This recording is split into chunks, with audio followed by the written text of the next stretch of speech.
You probably know how World War II ended, with Nazi Germany's defeat in May 1945, justice at Nuremberg, and the world finally holding war criminals accountable. But what you don't know is that thousands of Nazis, including some of the Holocaust's most notorious architects, simply vanished into thin air. They walked out of a collapsing Europe and disappeared, living openly under new names on the other side of the world for decades. I've spent years studying declassified intelligence files, Vatican archives, and Mossad operation records, and the story that emerges challenges everything we thought we knew about post-war justice. This isn't about a few lucky escapes. This was an organized exodus involving Catholic priests, allied intelligence agencies, and entire governments. To be clear, our intent isn't to sympathize with Nazi ideology, but to understand how history's greatest manhunt became history's greatest failure. Picture this. May 8th, 1945. Germany surrenders. In bunkers across the crumbling Reich, SS officers burn documents and strip off uniforms. But while the world celebrates victory, these men aren't preparing to face justice. They're preparing to disappear. And they had help from the most unexpected places. The collapse of Nazi Germany in spring 1945 created chaos unlike anything Europe had ever seen. Millions of refugees clogged the roads. Displaced persons camps overflowed. Border controls had evaporated. In this pandemonium, Nazi officials saw opportunity.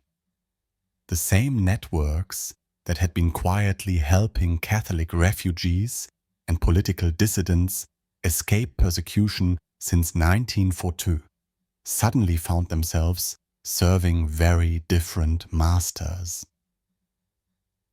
By autumn 1945, what intelligence agencies would later call Rattlins, secret escape routes running like arteries through a wounded Europe, were pumping the lifeblood out of the Nazi hierarchy. The primary route snaked through Germany into Italy, where Nazi fugitives found sanctuary in monasteries before making their way to Rome, then Genoa, and finally across the Atlantic to South America. A second route cut through Spain to Argentina. A third, used less frequently, wound through Scandinavia. But here's what makes this story truly extraordinary. They weren't just running. They were being helped, actively, systematically, by people who should have been their enemies. Bishop Alois Hudal, a Vatican cleric, wrote without shame about helping Nazis snatch them from their tormentors with false identity papers. He believed them completely blameless. An Italian monastery worker recalled in 1945, "We heard whispers of Nazis hiding in our halls. The fear was palpable, but some monks said they were saving souls, not Nazis." The irony was staggering. Men who had orchestrated industrial murder were receiving Catholic sanctuary. But the Vatican wasn't alone. Allied intelligence agencies, fresh from victory over fascism, found themselves making devil's bargains. The Cold War was beginning. Stalin's Soviet Union loomed large. Suddenly, former SS officers who spoke Russian and knew communist tactics became valuable assets. Anti-communism trumped justice. As historian Philippe Sands discovered, some Allied operatives didn't just turn a blind eye to the rat lines, they used them. The physical journey itself was harrowing. A former SS soldier wrote in a private letter from Nar 46, The journey was perilous. Cold nights crossing the Alps, hunger gnawing, and dread of being caught made every step terrifying.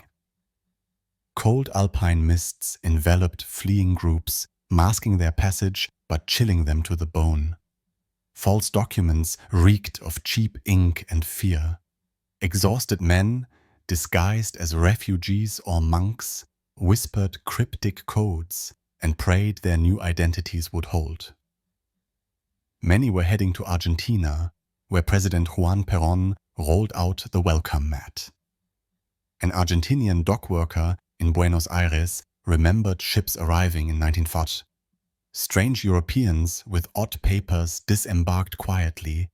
Rumors said they were refugees, but we knew better. Perón's government didn't just tolerate these arrivals, it facilitated them, motivated by ideological sympathy and strategic interest in European expertise. Among those walking off ships in Buenos Aires was a man calling himself Ricardo Clement. Quiet, nondescript, he found work at a Mercedes-Benz factory and settled into suburban anonymity. His neighbors had no idea they were living next to Adolf Eichmann, the architect of the Holocaust's logistics, the bureaucrat who had coordinated the deportation of millions to their deaths. Eichmann had crawled through the rat lines like thousands of others, but his story reveals the sophistication of these escape networks. In 50, using forged papers provided by Catholic relief organizations, he had boarded a ship in Genoa under the name Helmut Gregor. The same relief organizations meant to help genuine refugees were processing war criminals with manufactured identities and Vatican-blessed documentation. For a decade, Eichmann lived openly in Argentina. He brought his family over.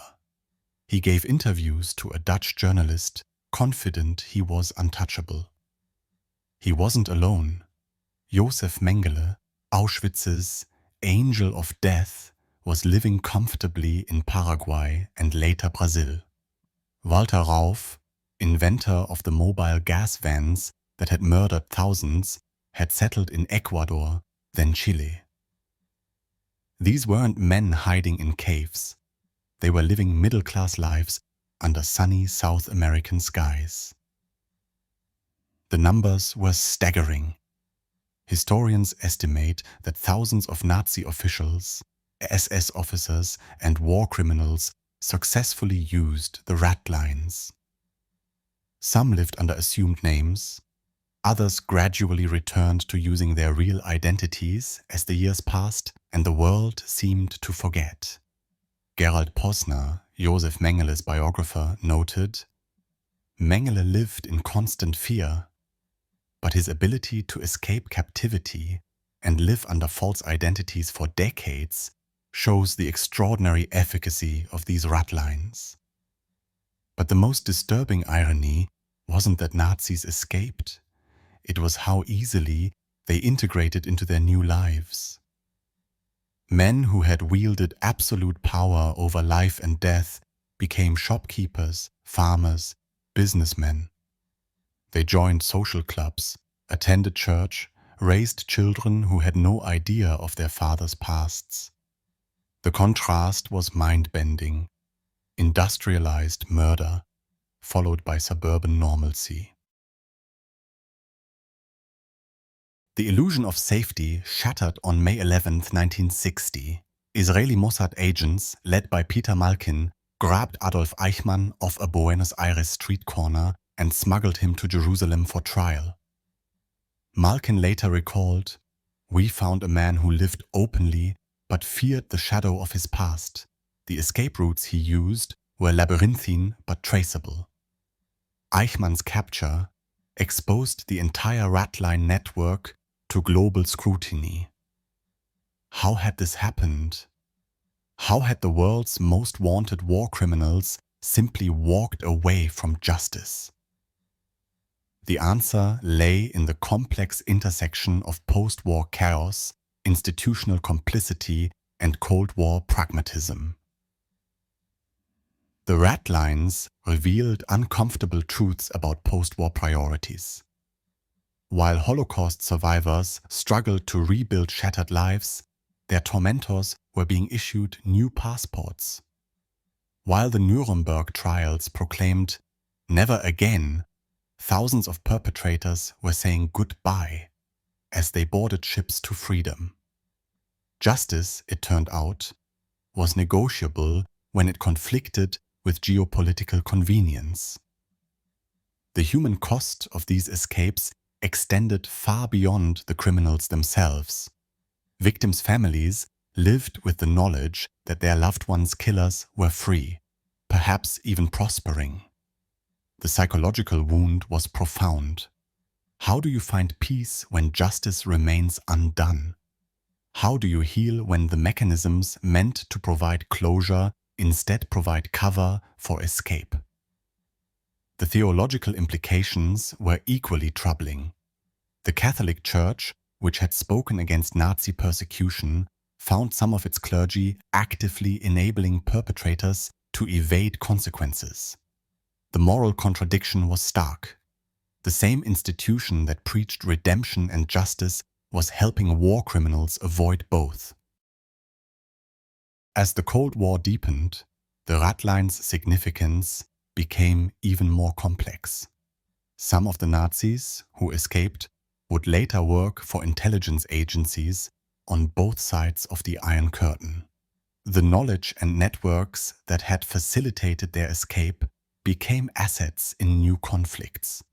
The lines between victim, perpetrator, and pragmatic ally blurred beyond recognition. The mystery deepened with figures like Martin Bormann, Hitler's right-hand man, whose fate remains disputed. Some claimed he escaped through Ratlines, others that he died in Berlin's final battle. The uncertainty itself became part of the Ratline's dark legacy. When escape routes are so effective, even death becomes questionable. What makes the Ratline story so haunting isn't just that war criminals escaped, it's that they escaped with help from institutions we trusted to uphold justice and morality. The networks that saved them weren't criminal organizations operating in shadows. They were relief agencies, intelligence services, and religious institutions operating in daylight, with official sanction and moral justification. The irony runs deeper still. The same chaos that made Ratlines possible, displaced millions, collapsed governments, overwhelmed relief systems, was largely created by the Nazis themselves. They escaped through the wreckage of their own making, using humanitarian systems designed to help their victims. Today, as we grapple with questions of justice, accountability, and moral compromise in our own time, the Ratlines offer sobering lessons.